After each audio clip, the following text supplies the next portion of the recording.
gracias por venir a todos, ¿sí?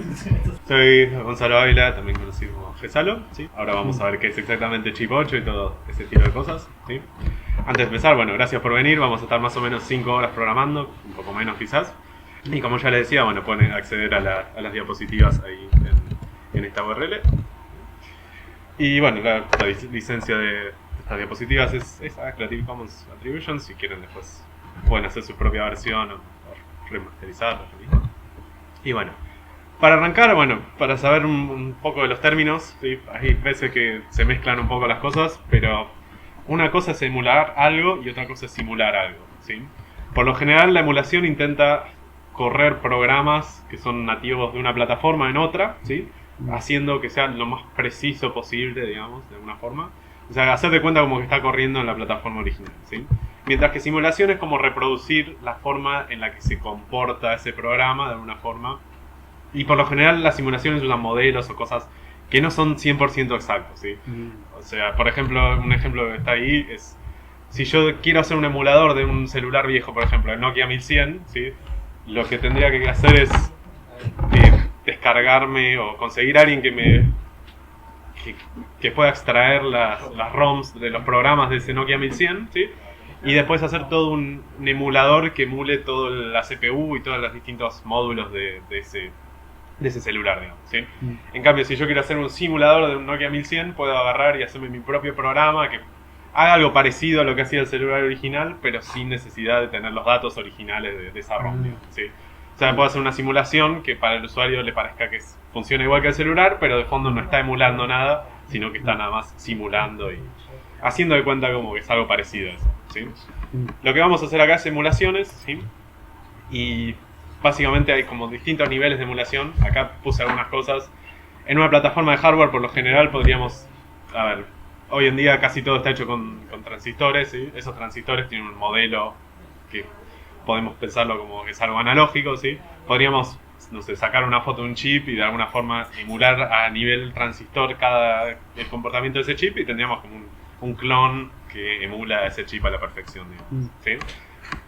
También podríamos hacer lo mismo, pero de forma digital, digamos. Podemos simular que cada transistor es como una llave o una cosa así, un interruptor controlado por tensión o lo que sea, ¿sí?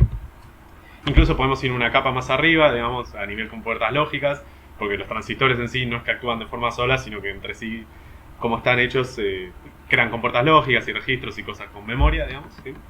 Y también algo que sería más alto nivel, en una CPU, digamos, que es algo, ahora vamos a ver un poco, pero es algo que termina al fin y al cabo ejecutando instrucciones bien definidas, digamos, podemos emular a nivel instrucción, digamos, ¿sí? Esto, como dice acá, depende del nivel de precisión y performance que querramos tener en una emulación, es el nivel a la capa que vamos a emular, digamos, ¿sí? Acá en la plataforma que vamos a emular lo que tiene de bueno es que nunca nació como algo para hardware original, sino que siempre fue algo como medio virtual, algo interpretado, digamos. Entonces como que no existen diseños a nivel compuerta o a nivel transistor de la arquitectura, ¿sí? Hay gente que después lo implementó, pero no es como nació originalmente la arquitectura de Chip 8, ¿sí? Hasta ahora, ¿todo bien? ¿Alguna pregunta? Todo bien. Bueno, una CPU, repaso para los que nunca vieron nada de esto. Al fin y al cabo, como una simplificación, es algo que va leyendo instrucciones de una memoria y las va ejecutando, digamos. Para ejecutarla primero tiene que decodificarla y ver qué pasa en cada pedacito de esa memoria, en cada pedacito de lo que lee, digamos, y hay como distintos tipos de instrucciones, ¿sí? Y algo importante es que hay algo que se llama Program Counter en casi todas las CPUs, que es un registro, digamos, una pequeña memoria que dice apunta a la próxima posición a leer, o sea, a dónde van a estar las siguientes instrucciones, ¿sí? Entonces la CPU lo que hace es agarra algo de la memoria desde ese Program Counter, lo decodifica y lo ejecuta, digamos, y después sigue pasando a las siguientes instrucciones, ¿sí? Que pueden estar, no sé, seguidas y si no hay ninguna instrucción de salto, digamos, o si hay alguna instrucción de salto, pasa. Perdón, No.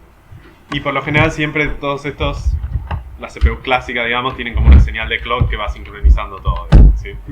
Y como dice acá, cada instrucción puede demorar distintos ciclos de clock, ¿sí?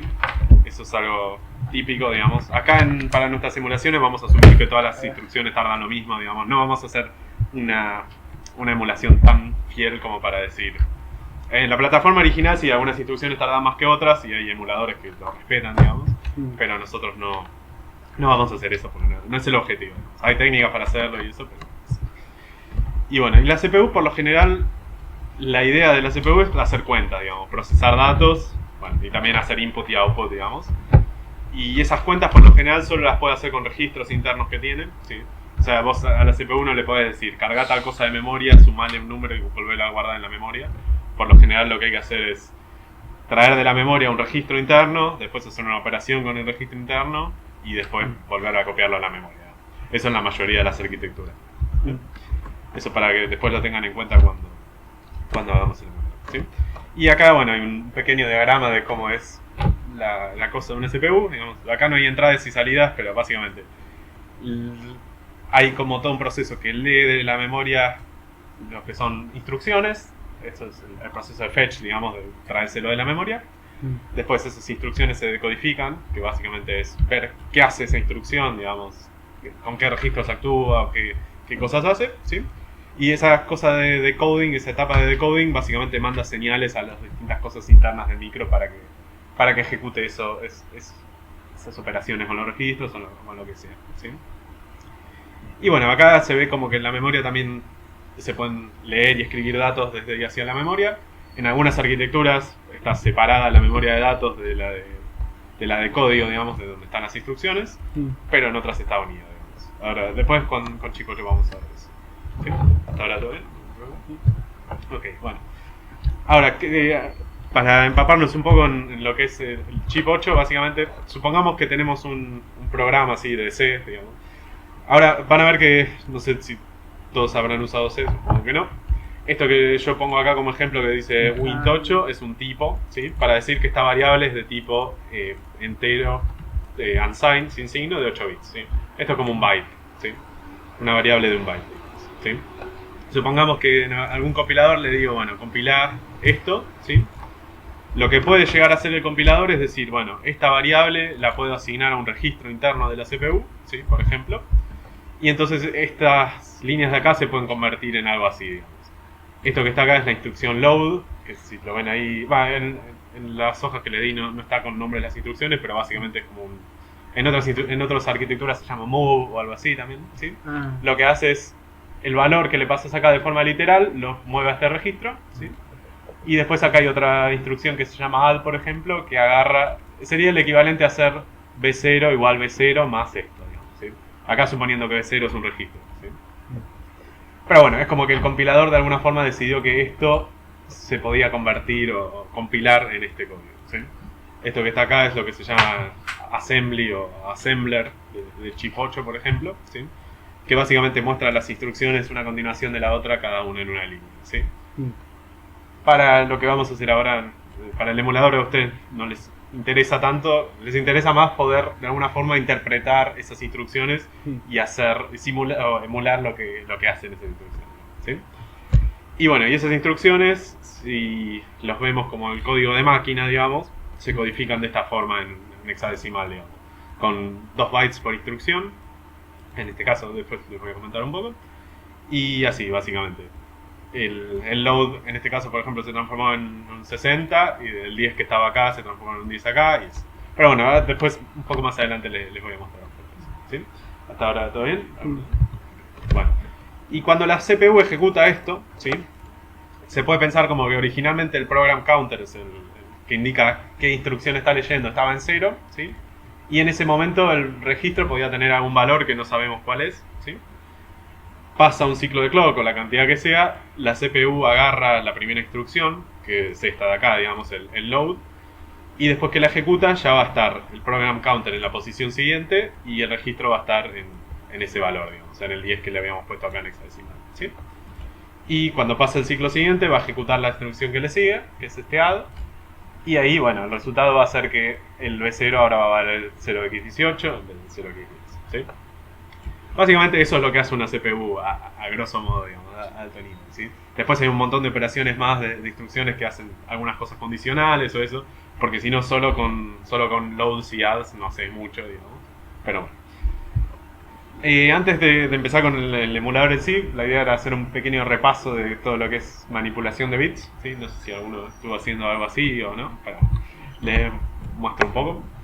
La idea es que en un montón de lugares del emulador vamos a necesitar trabajar a nivel de bits, ¿sí? Porque hay instrucciones y cosas que funcionan así a nivel de bits, ¿sí? Y la idea es que todas las variables que son numéricas uno las puede pensar como una lista de bits, ¿sí? Por ejemplo, si una variable es de tipo byte, se supone que tiene 8 bits, por eso se llama byte, y lo que nosotros llamamos word, sí, son 16 bits básicamente, ¿sí? Los bits por lo general se denominan desde el más alto, el más pesado, bit 15, hasta el bit 0, el más bajo. ¿Sí? Y bueno, y acá dependiendo del lenguaje que usen, pueden llegar a tener algún que otro problema en representar esto en memoria, ¿sí? En Python lo que tienen de bueno es que todos los enteros por default son como de precisión infinita, se puede decir, digamos. Entonces, lo que pueden pensar es como... A ver, pueden almacenar todas las variables de forma numérica y después cuando tienen que hacer una operación, hacer de cuenta como que era un byte o hacer de cuenta como que era un word, digamos, ¿sí? O sea, por ejemplo, si tienen que sumar 2 bytes, ¿sí? Saben que los valores de un byte van entre 0 y 255, si es sin signo. Entonces lo que pueden hacer es, si una instrucción les pide sumar 2 bytes, pueden sumarlos así como están, y si les da mayor que 255, le restan 255 para que vuelva a estar entre 0 y 255. Le restan 256, perdón, para que vuelva a estar entre 0 y... Igual cuando lleguemos al momento lo vamos a ver, ¿sí? Y en Java es un poco más tricky porque no hay enteros sin signo, ¿sí? No hay enteros sin signo. No está la palabra clave unsigned, entonces hay algunas cosas que se complican. O sea, Java tiene un tipo de datos que se llama byte, que es un byte pero es con signo. Y hay algunas cosas que ahora cuando veas lo de manipulación de bits vas a ver que se complican un poco. Entonces lo que sugiero es todas las variables que yo llamo como que son de 8 bits, hacerlas en un short que es de 16 bits, ¿sí? Y también en cada operación, algo parecido a lo de Python, cada operación que pueda llegar a pasarse de esos bits, hay que hacer una operación para que vuelva a estar en el rango correcto, ¿sí? Y bueno, y si en algún lado uso Word, que sería el short de Java, como tampoco tiene unsigned, te recomiendo que lo hagas con un int que tiene 32 bits. Es lo mismo. Esto, bueno, no es tan eficiente, pero es la razón por la que no se escriben tantos emuladores en Java, me parece. Pero bueno, lo ideal es C o Rust, que ya tienen los tipos correctos y se simplifican un par de cosas. Pero, ¿hasta ahora alguna duda con esto? Ok. Operaciones de bits. Básicamente, seguro las vieron en algún lado, pero quizás nunca vieron las aplicaciones, ¿sí? O sea, tenemos el AND de bit a bit, que solo devuelve 1 si los 2 bits de entrada son 1, ¿sí? Acá hay como... eso es una simplificación, pero bueno, cada una de esas operaciones tiene como una tabla de verdad, que es la tabla típica de que tiene todas las combinaciones y cuál es la salida, ¿sí? Pero lo que se tienen que acordar es después cómo aplicar esto, digamos, ¿sí? Y bueno, después OR, que solo está en 1 si alguno de los dos está en 1, ¿sí? Después XOR, que es 1 si alguno de los dos está en 1, pero no si están los dos en 1, ¿sí? Después NOT, que sería invertir bit a bit, ¿sí? O sea, si yo invierto un número, un byte, estoy cambiando los 1 por 0 y los 0 por 1, ¿sí? Después tenemos un shift a la izquierda, que básicamente agarra el número original y lo mueve a la izquierda tantos lugares como sea lo que está acá, digamos. Y el shift desplaza los bits. Claro, es un desplazamiento de bits, exacto, sí. Y mete ceros a la derecha, digamos, ¿sí? Sería como, no sé, si lo decís en decimal, sería como multiplicar por 10 o por 100 o por 1000 o lo que sea, ¿no? ¿Sí? Y, o sea, si uno hace un número, así, shift a la izquierda 0, mantiene el mismo número, digamos. Si hace 1, lo mueve 1 a la izquierda, si hace 2, ¿sí? Y... ¿qué más?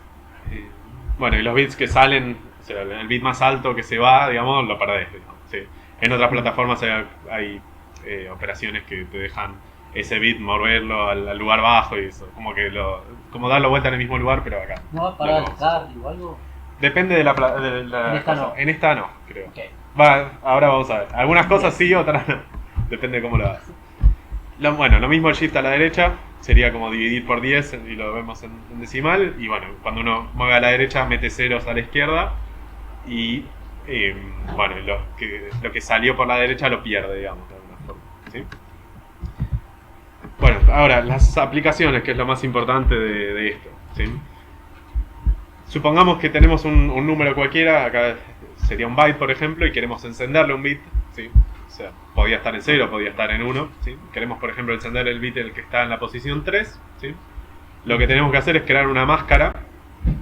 Con máscara por lo general se le llaman a cosas que tienen o todos ceros y algunos pocos unos seguidos, o al revés, digamos, todos unos y algunos pocos ceros seguidos, ¿sí? Pero es básicamente algo que tiene todos ceros y un 1 en el lugar del bit que queremos prender, digamos, ¿sí? Y cuando hacemos OR esa máscara, lo que va a pasar es que el bit ese se va a encender, digamos, ¿sí? Lo típico. Eso en algunos lenguajes de programación, por ejemplo, en casi todos los que van a usar ustedes se hace así con un pipe, digamos.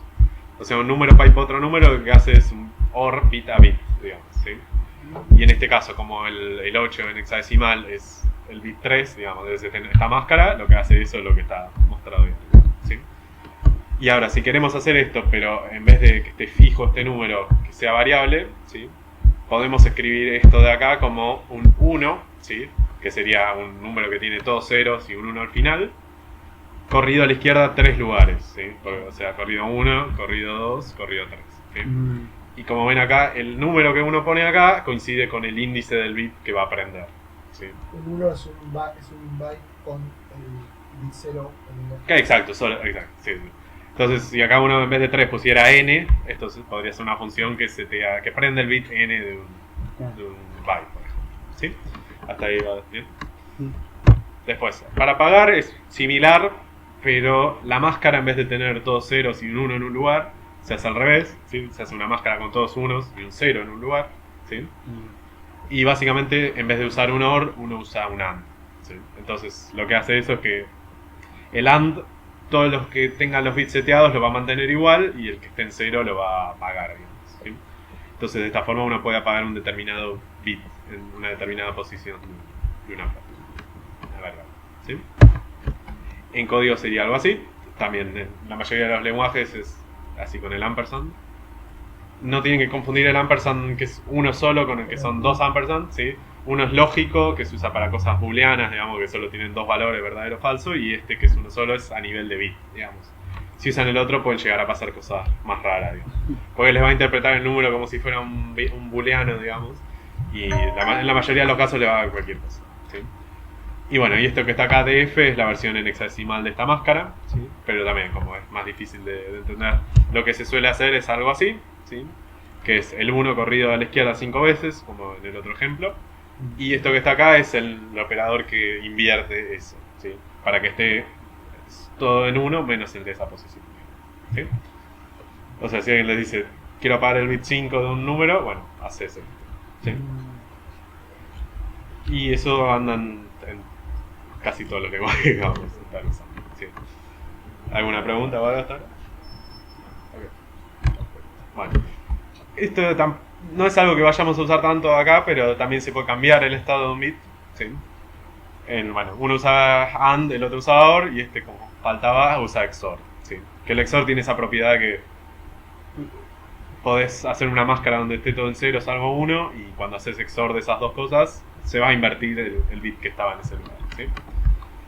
Y bueno, y también el XOR se puede hacer con el símbolo este de potencia, del carácter, en un montón de lenguajes, casi todos los que usan. Y bueno, y al igual que en el caso de setear un bit, esta máscara se puede escribir así como 1 shifteado a la izquierda tantas veces, como queda, ¿sí? ¿Está bien? Y después hay el último caso, que es cómo chequear el estado de un bit, ¿sí? O sea, si alguien te dice queremos hacer algo, si este bit está seteado y si no, hacer otra cosa, ¿sí? Se usa AND, pero esta vez se usa con una máscara que es positiva, digamos, que tiene todos ceros y un 1 en ese lugar. Y cuando uno hace AND esa máscara, lo que termina pasando es que agarra el estado de ese bit solamente, digamos. Y uno después puede comparar si este número resultante es 0, es que el bit estaba apagado, y si es distinto de 0, es que estaba prendido, ¿sí? Es una propiedad de la AND, básicamente, ¿sí? Y esto en C lo expresamos de esta forma, ¿sí? También este 0x40 es la máscara escrita en hexadecimal, ¿sí? Y acá es muy importante estos paréntesis, ¿sí? Porque acá cometieron un error los desarrolladores de los que idearon el lenguaje C, que es que si uno no le pone los paréntesis, se realiza primero el chequeo O sea, tiene más prioridad el distinto que el AND, ¿sí? Entonces, si uno no le pone los paréntesis, hace cualquier cosa y no va a andar esto nunca porque va a ser una operación que no es la que queremos, digamos, ¿sí? Y bueno, lo mismo si lo queremos escribir así con el valor, digamos, chequear un determinado bit, en vez de escribir la máscara hardcodeada, la podemos poner de esta forma, ¿sí? Eso es similar al otro, ¿sí? Bueno, hasta ahora alguna pregunta, boludo. Ok. Bueno, ahora nos vamos a entrar un poco en lo que es la arquitectura en sí, chip 8. Básicamente es una arquitectura de 8 bits, ¿sí? Eso implica que los registros con los que trabaja la CPU, digamos, o lo que tenga son de 8 bits, ¿sí? No implica que solo se puedan direccionar 256 direcciones de memoria, digamos, eso es como otra métrica de la arquitectura, digamos. Se puede direccionar más. Es algo que se llama Vogt-Neumann, que es básicamente que la memoria es una sola. Vieron como antes les mostraban en la CPU que se leían instrucciones y se leían datos y se escribían datos en la misma memoria, digamos. Es ese tipo de arquitectura, ¿sí? Hay otras arquitecturas en las que la memoria está separada en dos, o sea, memoria para código y memoria para datos, y no pueden interactuar por lo general, digamos. Por ejemplo, los microPIC y cosas así más antiguas, digamos, ¿son así? Y, Tengo una regla para... Esa es von Neumann y la otra Harvard. Sí. Que no hay manera de que uno se pueda acordar. B, están juntos las memorias. Harvard, la H, están separadas. Ok, está ¿Bien? bueno. Está bueno, me monté. Está bueno. Y bueno, la creó esta arquitectura este señor en 1977, así que ya hace bastantes años, ¿sí? Y nunca fue pensada como algo en hardware, digamos. Siempre apareció como un intérprete para algo que es esta computadora que se llama Cosma Deep, que si ven es una computadora recontra básica de esa época, digamos, que acá van a ver que no tiene mucha entrada y salida, digamos. La salida es un monitor con una resolución bastante baja, ahora la vamos a ver, y la entrada es literal este tecladito de 16 posiciones de 4x4, que es lo que nosotros después vamos a terminar mapeando a cada uno de los botones del teclado, digamos. Y como ven es algo súper sencillo, ¿sí? Y van a ver que hay un montón de las instrucciones, quizás después se los comento, pero hay un montón de las instrucciones que casi que se mapeaban directo en el micro que usaba esta arquitectura, digamos. Y por eso es que hay algunas cosas que son un poco tricky o que están medio raras como están hechas, ¿sí? Bueno, acá está un mapa, ¿se ve bien desde atrás, Josué? Ok. Un mapa de cómo es la arquitectura esta. Básicamente tenemos como entrada las 16 teclas esas que les mostré en una matriz de 4x4. Como salida tenemos una pantalla que apenas tiene 64 por 32 píxeles, o sea, es algo súper básico. Y los píxeles solo pueden estar prendidos o apagados, no hay escala de grises, digamos, ¿sí? Después tenemos registros, 16 registros y un par de cosas más, ahora les muestro. Tenemos la memoria. Y tenemos un par de cosas que ayudan a crear juegos y distintas aplicaciones para esta arquitectura, que son un timer de delay, que básicamente un timer es algo que es como un contador que va bajando solo a medida que pasa el tiempo, digamos, y lo puede usar los programas para medir tiempo de alguna forma, digamos.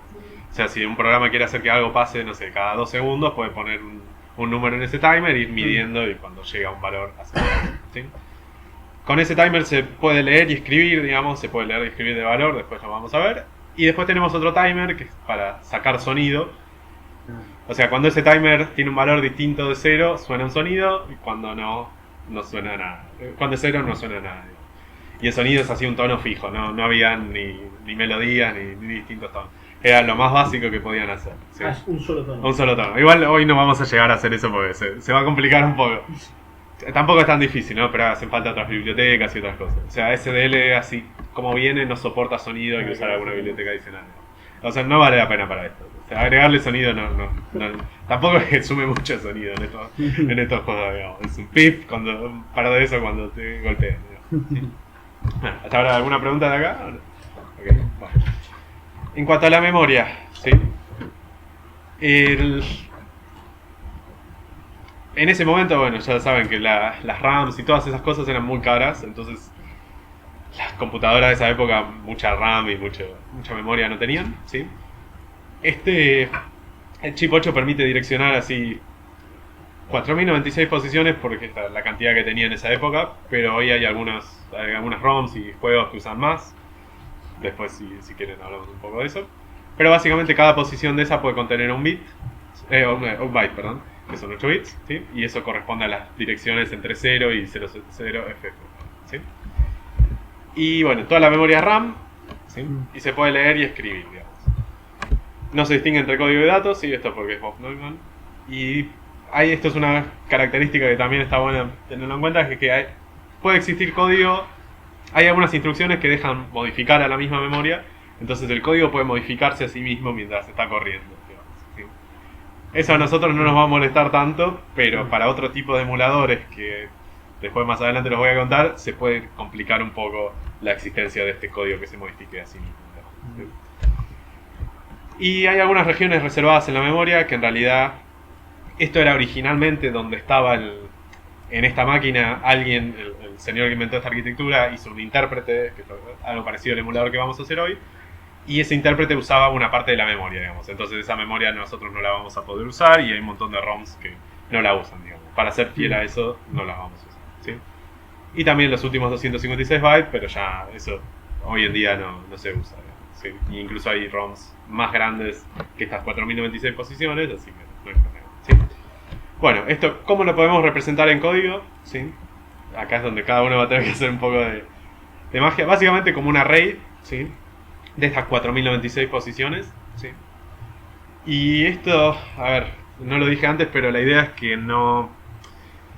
A ver, los emuladores que vamos a hacer hoy no van a tener la super calidad de código. Lo importante va a ser que funcione, digamos, ¿sí?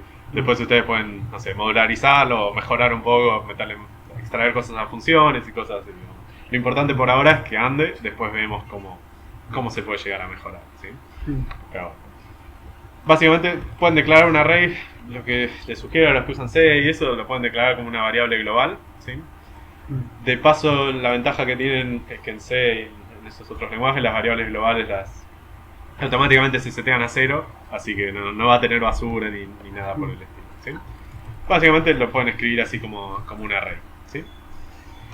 Bueno, y a ver, después tenemos registros en esta arquitectura, ¿sí? Que son básicamente lugares, como ya había comentado, de la CPU donde se guardan datos internamente y son usados por las distintas operaciones, ¿sí? Se llaman de B0 a BF, son 16 registros, ¿sí? Todos de 8 bits. Y hay uno en particular que es el BF, el registro 16, digamos, que se usa como carry, digamos. No sé si alguna vez usaron algo en Assembler, pero hay algunas instrucciones que, por ejemplo, si uno suma dos números y se va de rango, eso se llama que hubo carry, y en este caso hay uno de los registros que se usa como flag, digamos, de alguna forma, ¿sí? Y en algunas otras operaciones gráficas, que después, más adelante vamos a ver, ¿sí? Después hay otro registro que se llama index, que básicamente es de 12 bits, o sea, este es como un puntero a la memoria de alguna forma, digamos. O sea, uno puede hacer que ese i apunte a una cierta parte de memoria y después con otra operación leer de esa dirección de memoria, o algo así, ¿sí? Y bueno, se usan un montón de operaciones relacionadas con la memoria y los gráficos, ¿sí? Y después está el famoso program counter, que ya les vine diciendo un poco, que apunta a la posición desde la cual se leen las direcciones, ¿sí? Y esto, la idea es hacer que empiece en este lugar, que si ustedes recuerdan de la diapositiva anterior, es donde termina la memoria reservada original, esas 512 bytes. Y bueno, todos los programas que carguemos nosotros en la memoria, todas esas ROMs, las vamos a cargar a partir de esta dirección, digamos. Todas las ROMs están pensadas como para ser cargadas a partir de ahí, digamos. Si las cargamos mal, puede que funcione o probablemente no, digamos, ¿sí? Y bueno, a medida que va ejecutando cosas, el program counter, bueno, yo puse acá que se va incrementando, pero en realidad depende del programa. No sé, puede haber un programa que haga jumps y cosas y el program counter no vaya lineal, ¿sí? Eso es parte de lo que decida el programa o la ROM que queramos correr, ¿sí? Bueno, y acá hay un poco de código para que como que simboliza todo lo que estamos poniendo acá arriba, ¿sí? Básicamente les conviene usar un array para los 16 registros. No les conviene usar 16 variables porque después van a tener algunos temas, ¿sí? Y bueno, también, si lo usan en Java, acá usen un short. Si lo usan en Python, pueden declarar un array así o una lista con posiciones y después cuando lo usan le dan el valor que necesitan, ¿sí? Después el program counter, que queremos que arranque en esta posición, ¿sí? Y el index, que, bueno, se puede llamar i, pero para que después si hacemos algún foro o algo así no se solape, le ponemos index, ¿sí? Que puede arrancar eso, ¿sí? Acá, como pueden ver, estos son de 16 bits en lugar de 12 como puse acá, pero por lo general no hay problema, digamos. No, si hacen bien las cosas no deberían pasarse de los 12 bits. O sea, puede llegar a pasar que se pasen y rompan alguna cosa, pero no deberían, ¿sí? O sea, idealmente en cada operación de PC e index habría que chequear que no se pasen esos bits y hacerlo, pero no es algo que sea necesario por ahora, ¿sí? Bueno, después la arquitectura esta tiene un stack, no sé cuántos vieron o saben lo que es un stack, pero los puedo empezar como una pila de cosas, ¿sí?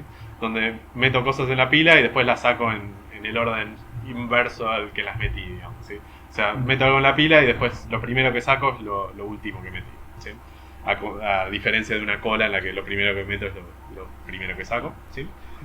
Y en casi todas las plataformas el stack se usa para guardar cuando uno llama una función, una subrutina, digamos. El micro después tiene que volver a la instrucción que le sigue, ¿sí? Entonces usa el stack para apuntar y marcar a dónde volver después de volver de esa llamada función, digamos, ¿sí? Creo que casi todas las arquitecturas usan esto. En otras arquitecturas también se usa el stack para guardar variables locales, digamos, cosas que están solo en el scope de esa función o método, ¿sí? Pero bueno, acá en Chip 8 solo se usa para eso, solo se usa para las instrucciones de retorno, ¿sí?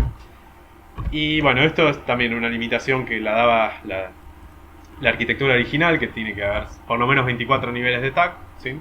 Esto lo que implica es que una función, o sea, puede haber una función que llama a otra, que llama a otra, que llama a otra, hasta 24 niveles, digamos, ¿sí? Y bueno, puede pasar algún problema si una función se llama a sí misma, recursivamente sí, porque te vas a quedar sin stack y lo tendrías que chequear en un momento, pero bueno. Por ahora esos chequeos no van a hacer falta hacerlo porque vamos a correr ROMs que están validadas y que funcionan bien, digamos. Pero si uno quisiera hacer un buen emulador tendría que validar que cuando pasa eso no reviente todo, digamos. De que tiene una excepción o que pase algo. ¿Ya este stack está escondido o usa parte de la RAM? Originalmente usaba la parte de la RAM que está acá como reservado, ¿sí? Pero nosotros lo podemos usar escondido, digamos, porque no hay ningún programa que espere que el stack esté en una determinada posición de memoria, ¿sí? Okay. O sea, tampoco hay operaciones para escribir en stack, digamos. O sea, uno cuando llama a un lugar se pone, ahora lo vamos a ver, se pone algo en el stack automáticamente y cuando vuelve se saca el stack, digamos. No es push y pop. No hay push y pop general, digamos, no, hay solo call y return, ¿sí? Bueno, y acá estábamos viendo lo del stack.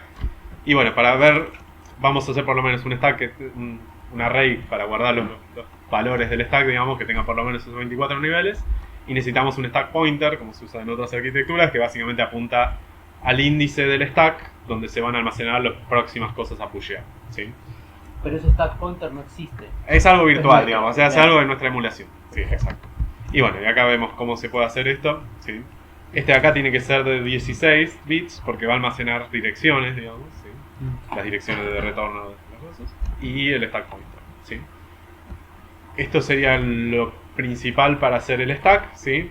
Ahora lo que tenemos que tener es como siempre, una función pop y una función push para sacar y meter cosas, ¿sí? Y en C y en lenguajes similares se puede hacer muy fácil, digamos. Obviamente esto no es un código que puedas usar en producción porque pueden pasar algunas cosas acá si te pasas de los rangos. Pero por ahora lo podemos usar así y va a andar bien, ¿sí? Básicamente lo que hace es, cuando uno hace push, ¿sí?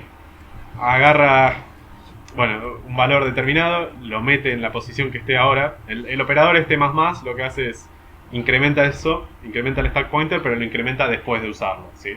Entonces esto sería equivalente a hacer stack sub stack pointer igual valor y en otra línea hacer stack pointer más, ¿sí? Siempre stack pointer va a apuntar al próximo que se va a usar, ¿sí? Al próximo donde se va a meter cosas, ¿sí? Y para hacer el pop hacemos lo mismo, pero acá sí tenemos que decrementarlo antes de usarlo, digamos, ¿sí? Con estas dos cosas es casi que todo lo que después... hay un par de instrucciones que van a ser muy fáciles de implementar, digamos, pues van a ser literal una llamada a esto y no mucho más, ¿sí? Bueno, los timers, como les comentaba, eran contadores de 8 bits, ¿sí? Esto es algo que tenemos que emular también, que los contadores van bajando solos, digamos, y cuando llegan al valor 0 quedan ahí estancados en 0, ¿sí? Entonces, bueno, como había comentado antes, del timer de delay se puede escribir y leer el valor, ¿sí? Esto lo usan muchos programas para hacer demoras así controladas. Y en cambio del timer de sonido solo se puede escribir, digamos. O sea, si uno... Bueno, es de 8 bits, entonces si uno escribe, no sé, el valor 60, va a sonar el tono durante un segundo.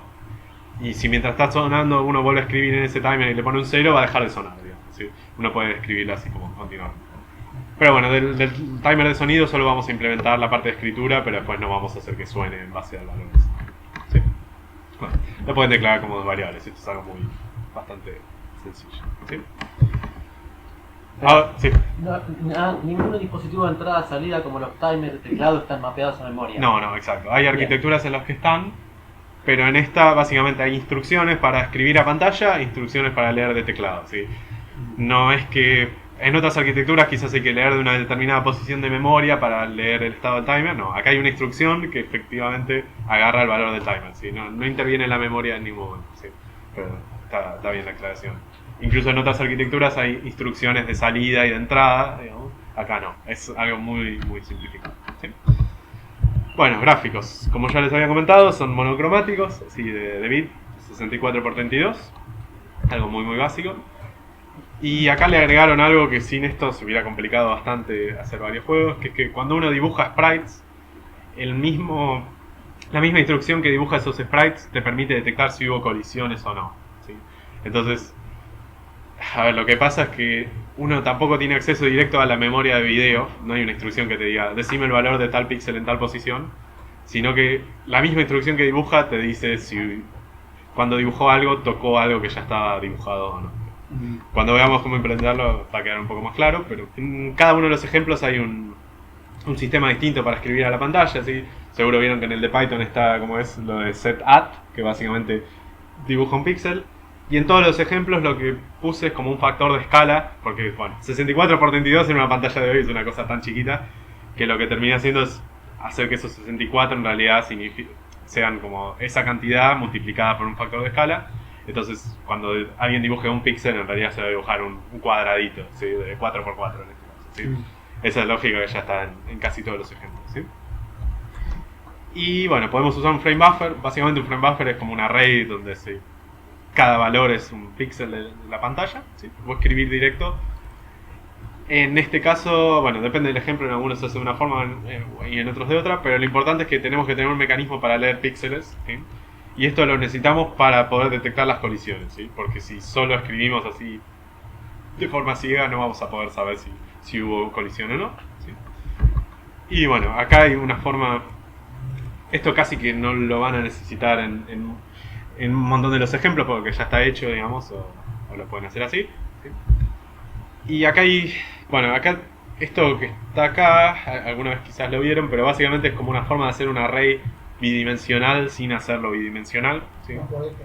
Claro, exacto. Es como que hago un array largo que tenga todos los píxeles de la pantalla y supongo que están divididos como en, no sé, los primeros 64 son la primera fila, los segundos 64 son la segunda fila, los terceros 64 son la tercera fila y así. Entonces de ahí salen estas instrucciones que básicamente son para escribir un píxel en una posición y para leerlo, ¿sí? Esto si lo quieren hacer con una array bidimensional va también, y si no pueden usar directamente como lo están haciendo, como ya está en el ejemplo, digamos. Es probable que no necesiten declarar esto tampoco porque en un montón de los ejemplos ya se puede manejar así directo, ¿sí? ¿Alguna consulta hasta ahora? ¿No? Ok, bien.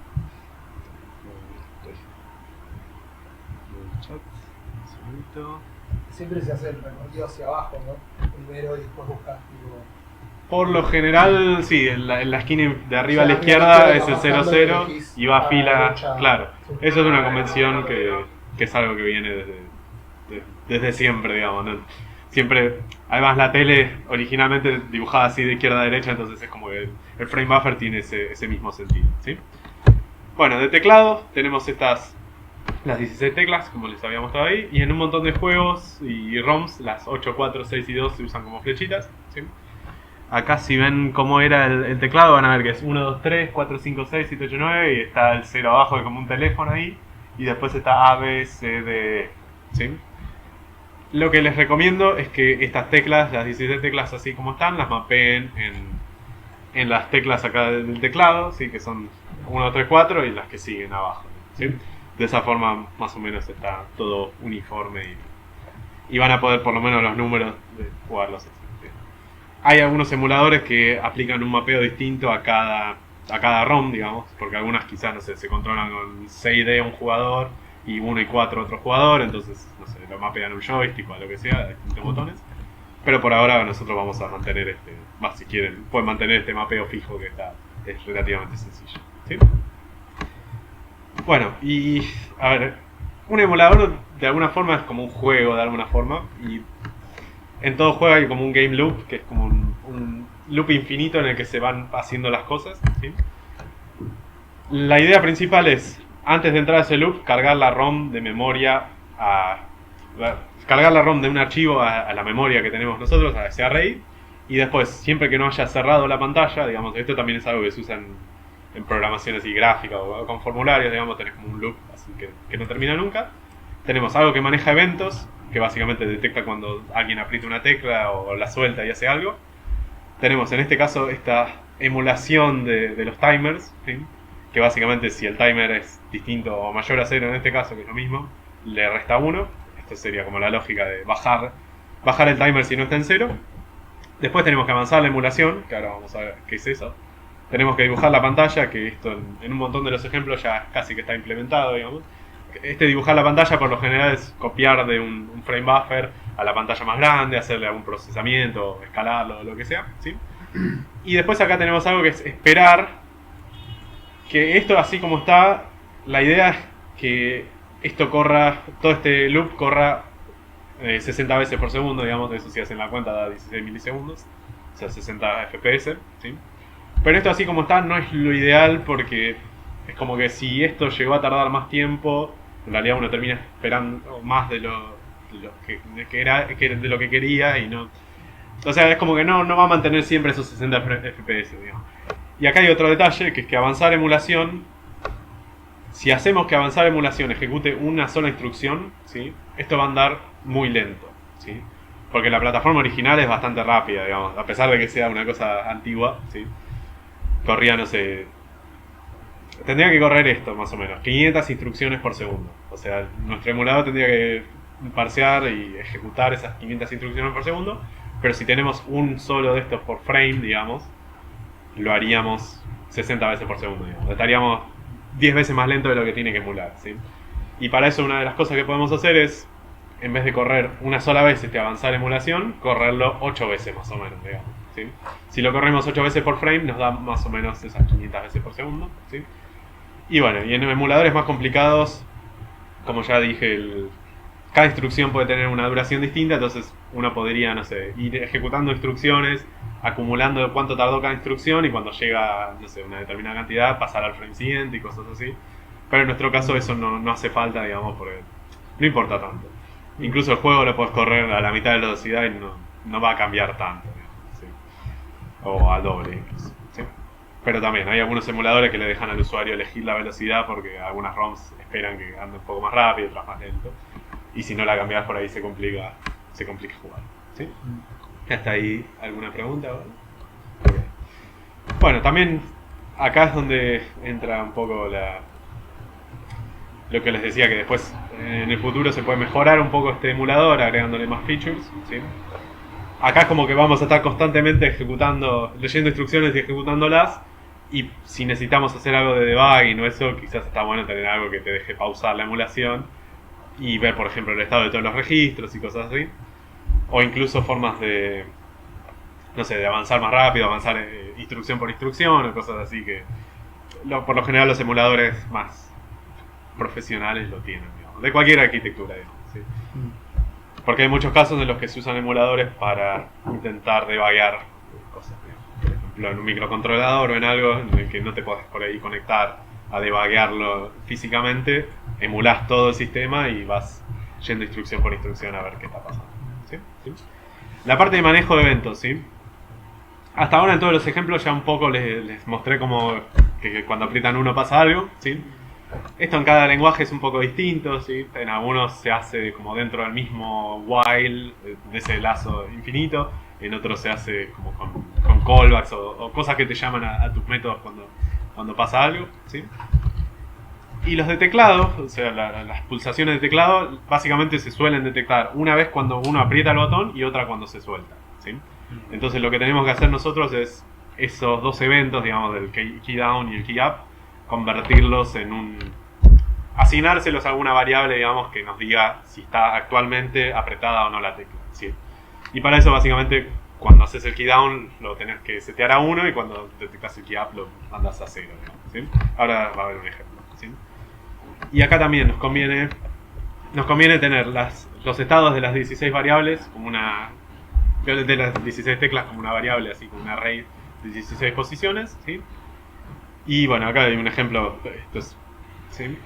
Básicamente, bueno, en SL es como que te van tirando los eventos y los tenés que colear, pero en otros lenguajes básicamente podés. En Python también, lo estoy viendo aquí en el ejemplo es similar, digamos, tenés que checar si el tipo de evento es un evento de key down. Si es key down, tenés que ver qué tecla se apretó, y si es key up, tenés que ver qué tecla se apretó, ¿sí? Y esto básicamente va a ser así. ¿Se puede hacer de forma más optimizada? Sí, o más elegante, digamos. Pero acá vamos a tener 16 líneas, una por cada tecla, digamos. Cuando se apriete la tecla que hayamos decidido acá, vamos a setear esa variable a 1, digamos. Y cuando se haya levantado esa tecla, la seteamos a 0. Ya el teclado no es matricial, o sea que podés apretar. Podés apretar las 16 teclas a la vez, digamos. Ok. Sí, sí. En la plataforma original no sé cómo lo hacían eso. Creo que quizás tenía diodos o algo. Porque por lo general los teclados matriciales, si uno aprieta más de una tecla a la vez, se generan como pulsaciones fantasmas y cosas así. Pero acá creo que lo habían hecho bien. No me fijé mucho en el hardware, pero es bueno aprender, ¿sí? Bueno, después, gráficos. Acá vamos un poco más a cómo funcionan las instrucciones de dibujar, ¿sí? Básicamente todos los sprites que se dibujan tienen 8 píxeles de ancho, ¿sí?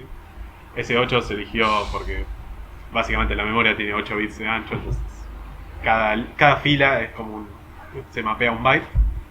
Y los gráficos que se dibujan pueden tener entre 1 y 15 píxeles de alto, ¿sí? Y el modo de dibujo es, como ya les había dicho, como que a ver, no hay instrucciones para dibujar píxeles en 1 y dibujar píxeles en 0. Es como que siempre que uno dibuja se hace un XOR de lo que está ahora en la pantalla y lo que uno quiere dibujar, ¿sí? Entonces si uno quiere apagar una parte de la pantalla, tiene que saber qué es lo que había en la pantalla y como hacer coincidir lo mismo con lo que ya había, digamos. Es un poco raro como está hecho, digamos. Pero es por esto que les digo que no hay forma de leer de la memoria de gráficos, ni de forma de escribir directamente. ¿Cómo sabes qué máscara preparar si no podés leer? Bueno, eso no es nuestro problema, lo hace la Perfecto. persona que hace la ROM, digamos. O sea, por ejemplo, si uno quiere hacer un personaje que se vaya moviendo, ¿sí? Uno tiene que dibujar el personaje y el frame siguiente tiene que como desdibujar ese personaje, volviéndolo a dibujar en la posición en la que estaba anteriormente y dibujándola en una nueva, digamos. Es un poco extraño, ¿no? Pero es como que cada vez que uno dibuja, todo lo que está en uno en ese sprite va a pasar al estado opuesto del que estaba, ¿sí? Como que dibujás arriba borrando. Claro, exacto. Tenés que primero borrar lo que dibujaste antes y ¿sí? Y otra cosa rara es que no podés saber cuándo se terminó cuándo empieza un frame o cosas así. Entonces van a ver que en sus emuladores van a parpadear un poco las cosas, eso es normal. Y no hay forma, medio que no hay forma de salvar eso.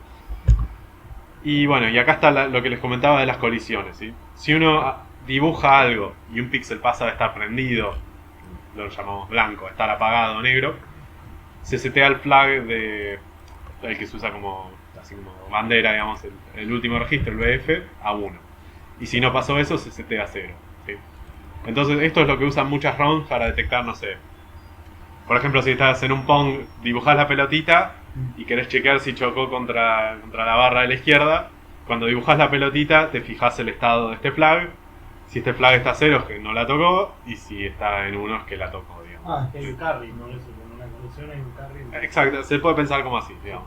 Es si un píxel de todo el sprite. Claro, del sprite que dibujaste, digamos, no de toda la pantalla. O sea que la colisión no es el bounding box, sino realmente los Son los píxeles, exacto. Ah, Eso está bueno, digamos, pero se complica después si uno quiere hacer juegos con esto porque tiene que tener... Claro, exacto. ¿Por qué qué? Pixel perfect, todo. Claro. No, más que nada porque tiene que acordarse a Viene pagar. gratis. Viene gratis, eso está sí. bueno, sí. Pero bueno. Y bueno, esto es lo que decía, no hay sincronización con el render de un frame, así que es normal que las cosas parpadeen un poco. Bueno, y acá un poco hablando de cómo se emulan estos gráficos, ya les dije que en casi todos los ejemplos tenemos una función así que te deja setear un píxel en una posición, ¿sí? Y si no, en algunos casos se puede acceder directo a la memoria de video si lo querés hacer para una arquitectura más vieja. Pero nosotros sí tenemos acceso. Entonces con getPixel, antes de hacer el set Claro, pixel, nos ahora fijamos tenemos que hacer esa lógica. si hubiese habido colisión. Exacto. Y Ahora así. voy a explicar un poco ok. de eso. ¿Sí? Bueno, y por lo general, seguro ya vieron en sus ejemplos, en todas las plataformas modernas, digamos, los colores se representan con 24 o 32 bits, digamos. Son 8 bits para rojo, 8 para verde y 8 para azul, digamos. El blanco es... Bueno, y en algunos también se usa un byte más para el alfa, exacto. Entonces, bueno, el blanco suele ser todos F y el negro es FF y todo 0, digamos. Siempre, también depende mucho de la plataforma, pero en algunos es como, suele ser RGB, así como en HTML, digamos, las cosas, ¿sí? Bueno, el factor de escala ya lo tuve considerado en el ejemplo, digamos, porque si no es muy difícil ver lo que uno está dibujando, ¿sí? Bueno, después hay una tipografía, que esto es algo que estaba nativo en la ROM original, digamos, y que esto hay que mantenerlo, aunque no es necesario que sea tal cual. Pero básicamente van a ver que hay una instrucción que les deja, después se los voy a mostrar, pero es como algo que está nativo en la ROM para que todas las ROMs no tengan que copiar esto, ¿sí? Básicamente son, si ustedes ven acá, solo se usan los bytes, los 4 bits más altos, digamos, y acá hay 16, ¿sí? Básicamente cada fila de estas corresponde a un número, digamos. Esta corresponde al 0, esta corresponde al 1. Esto porque hay un montón de ROMs que usan esto para dibujar puntajes y cosas así, ¿sí? Básicamente esto casi que lo pueden copiar y pegar directamente. Ya está en dominio público, no se preocupen por la legalidad de esto. Y si no, tampoco hay ROMs que les importe qué es lo que están dibujando acá. Podrían hacer su propia tipografía. Pero bueno, esta se usa, no es algo que se use tanto, pero se usa. Así que hay que implementarla porque si no van a ver que hay algunas cosas que no van a ver, ¿sí? Y estos son, ¿cómo es? 5 bytes por cada dígito, ¿sí? Y son 16 dígitos, así que son 80 bytes en total. Y algo que les recomiendo es que aprovechen las 80 posiciones de memoria más baja, digamos, esas que nunca se usan y ninguna ROM las está usando, para guardar esto, digamos, ¿sí? Casi todos los emuladores hacen esto hoy en día, ¿sí? Después, ¿Para qué lo vamos a guardar en la memoria si los ROM no lo usan, no lo buscan? no lo buscan, pero hay una instrucción que te dice devolveme la posición de memoria donde esté la tipografía para tal carácter. Sí. Ok, Es como que la ROM la usa indirectamente, digamos. perfecto. Sí. Entonces tiene que estar en la memoria sí o sí, digamos. Esto no puede estar en otro lado, ¿sí? Y bueno, la forma de inicializarla puede ser una cosa así, básicamente copiando cada byte de esto a la misma posición de memoria, ¿sí? ¿Qué más? Bueno, acá la carga de archivos, si quieren, ahora en un rato empezamos a ver cómo hacerlo, pero básicamente tenemos que abrir un archivo, ¿sí? En modo binario. Esto es importante en algunos lenguajes, en otros no tanto. Si no lo abrís en modo binario, hay algunas cosas que se convierten y no te da exactamente lo que está en el archivo, sino que te da una transformación de eso. Y copiar directamente lo que esté en esa ROM desde el archivo a la memoria, arrancando desde la posición de 0x200, ¿sí? Esto también en algunos lenguajes se puede intentar leer el tamaño máximo de la memoria y esa operación puede no fallar si se acaba antes el archivo, digamos, o sea, si es una ROM más chiquita. Y esto en C es literal 3 líneas, ¿sí? Haces un fopen, acá le pasas el nombre del archivo, ¿sí? Le decís que sea de lectura en modo binario y haces este ferrid a la posición 0x200 de la memoria y le decís que intente leer esta cantidad, que son 4096 menos el principio, los 500 del principio. Si esto falla, o sea, si el archivo era más chico no pasa nada, digamos, no es que falle, va a leer lo que pueda y va a quedar en la memoria. Si el resto de la memoria no lo toca y después cerrás el archivo, ¿sí? Eso es como lo más básico para leerlo en C y C++ y cosas así. En Rust hay algo parecido, que es file open y después hay read to end, ¿sí? Hay otro que es read until, si mal no recuerdo, que falla. Igual no sé si file te permite leer como binario. ¿No? Hay una, Sí, hay sí, una sí, macro tiene que ser. que te permite incluir un archivo directamente como bytes. Sí, sí, sí, tiene que ser. No creo que no te deje. Pero bueno, el read to open te deja leer hasta que se acabe. Ah, es un vector de Watch. Está bien. Sí, que como tu memoria tiene que ser también Sí, uno de estos, sí, me sí, imagino, sí, ¿no? Tiene que ser mutable, seguro.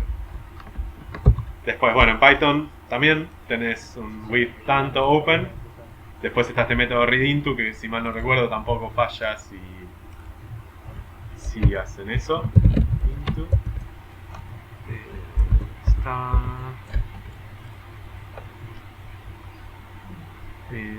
sí, todas las que devuelven el número de bytes leídos es porque no fallan si leen más, digamos.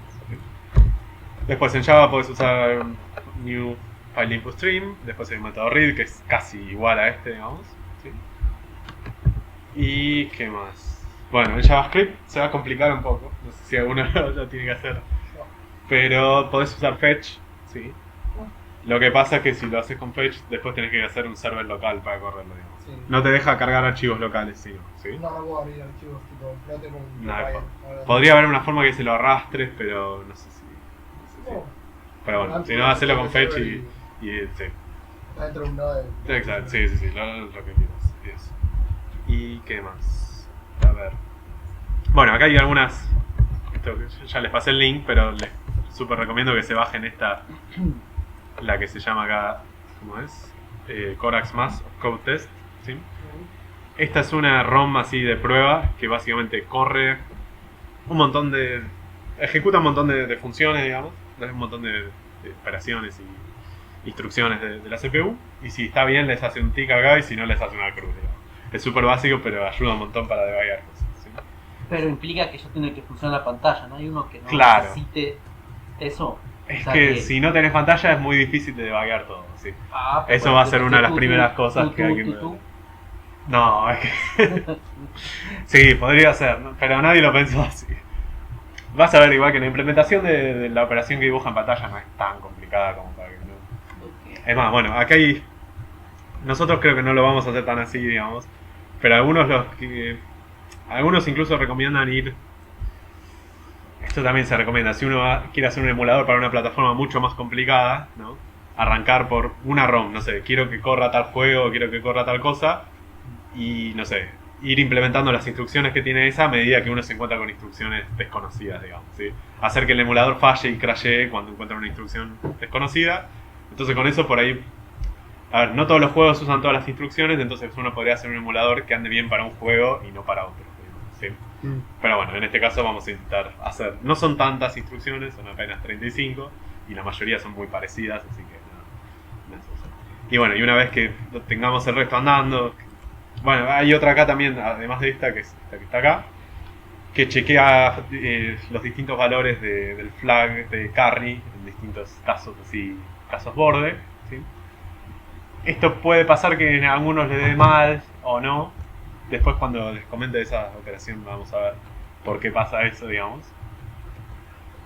Pero básicamente esto, si quieren bajarse esas dos ROM y usar esas como principio, también puede ir. Y también hay algunas más básicas que usan apenas, no sé, 5 o 6 operaciones que dibujan un logo de IBM y dibujan esto. Así, para probar que ande bien el dibujo. ¿Sí? Después, una vez que les anda bien todo, pueden jugar algunos juegos modernos, digamos. Hay así competencias de desarrollo de juegos para esta arquitectura, aunque ustedes no lo crean. Todavía siguen haciendo cosas así. Y bueno, pueden probar con estos, o si no con los que están acá, ROMs varias, que son cosas más antiguas. Acá en Games hay un montón de cosas. Estos son los clásicos juegos de Chip 8. O sea, si buscan Chip 8 Games van a ver que les sale tipo, son estas, tipo un Arkanoid, un Pac-Man así sencillo, un jueguito de autos y cosas así, ¿sí? A ver, bueno, ahora vimos lo de los eventos, vimos lo de los gráficos, ¿sí? Ahora, ahí está como el core del emulador, digamos, que por ejemplo tiene que agarrar esto, digamos, el emulador va a ver como las distintas posiciones de memoria, digamos, acá corresponden a estas instrucciones, digamos, y el emulador tiene que hacer lo que cada una de esas instrucciones dice que haga, digamos, ¿sí? Esto que está acá, por ejemplo, es un mini programa que dibuja algo en pantalla, dibuja un hola, digamos. Y lo que tenemos que llegar a hacer es que emule eso, digamos, ¿sí? Y el core de la emulación lo podemos dividir en tres partes, que son como las tres partes principales de cualquier CPU. Básicamente fetch, que es leer el código de instrucción o código de operación o opcode, como lo llamamos, desde la memoria, desde la posición del program counter. Después decodificar, que es básicamente ver en función de qué valores binarios tenemos acá, qué operación hay que hacer, ¿sí? O sea, cada operación tiene su propio set su propio número, digamos, de alguna forma. Y después la parte de execute, que tiene que efectivamente ejecutar eso, ¿sí?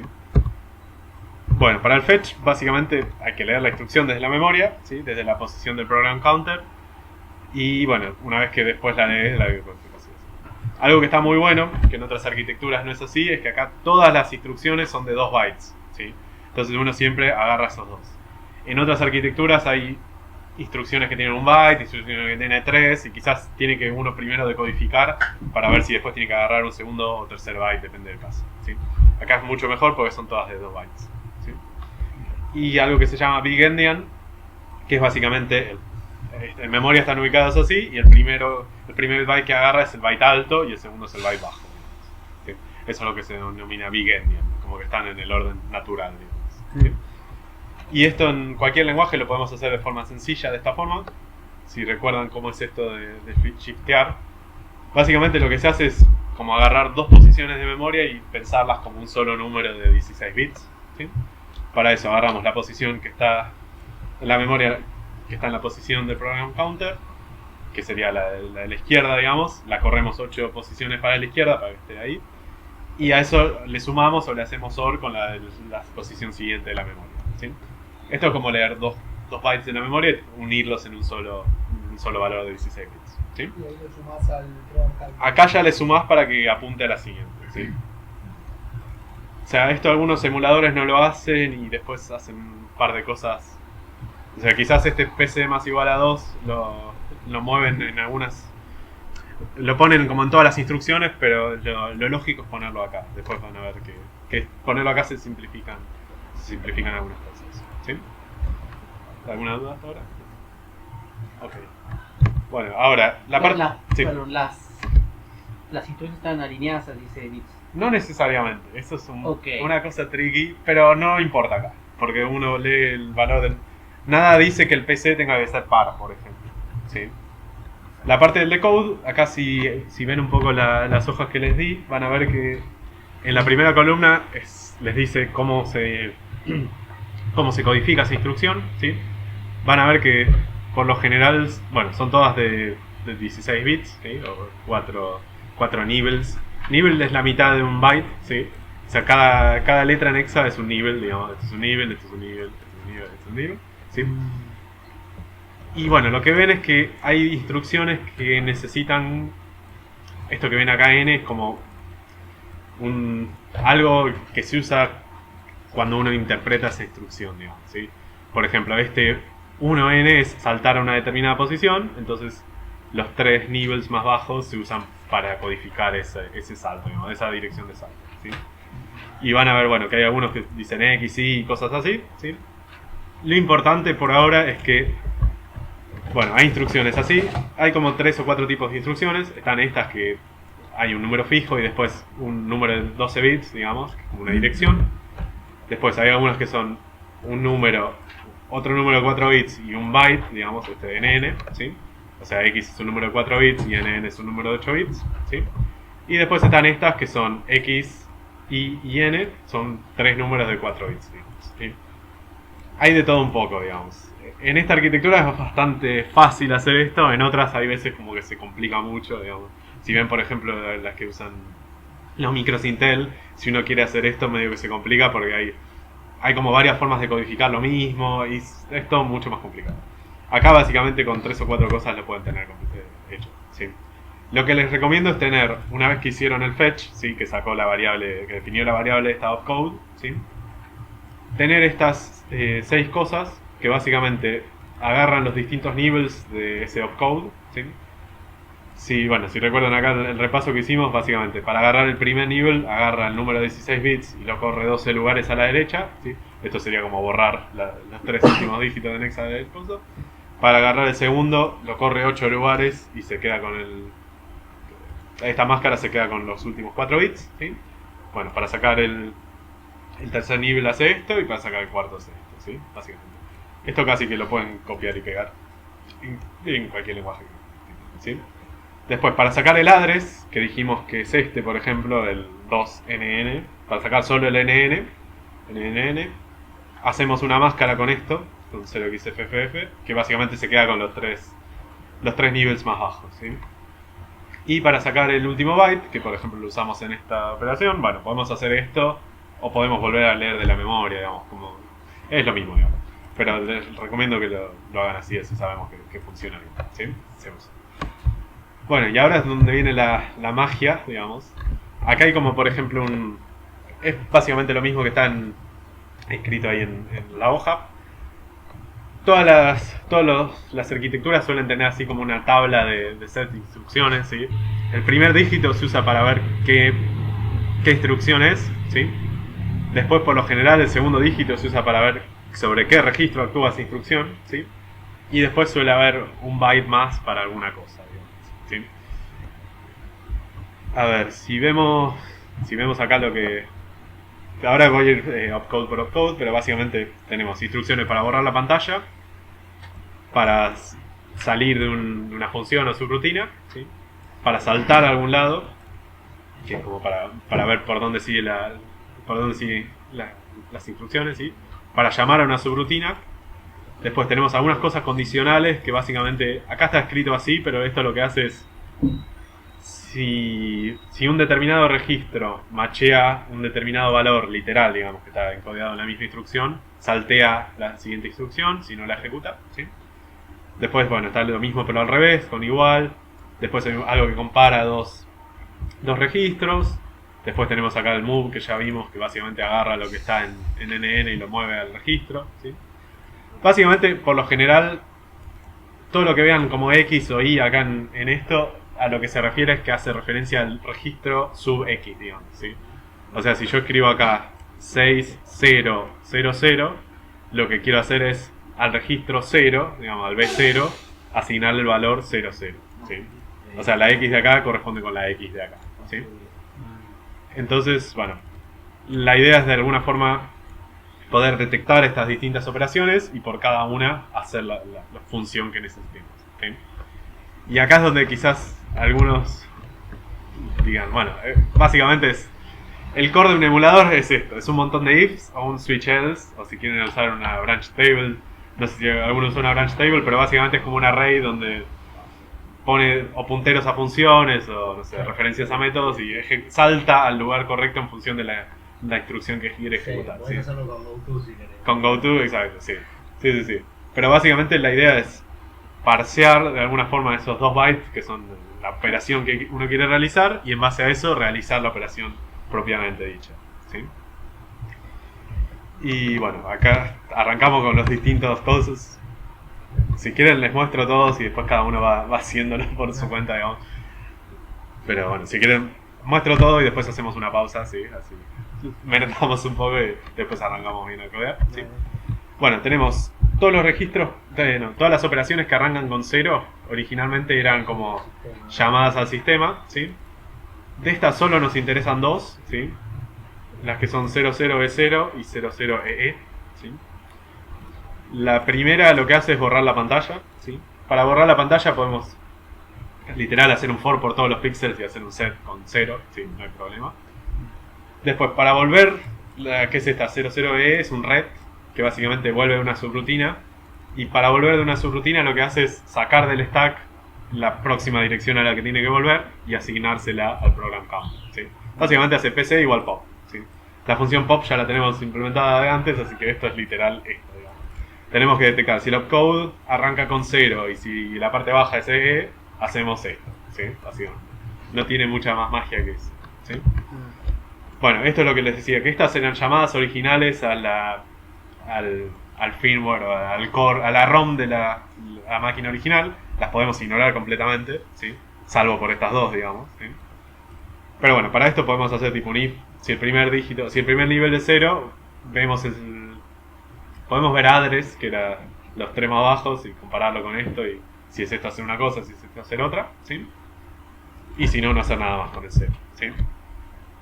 Bueno, tenemos el jump, el famoso jump, que básicamente le pasas una dirección de memoria y salta a esa, ¿sí?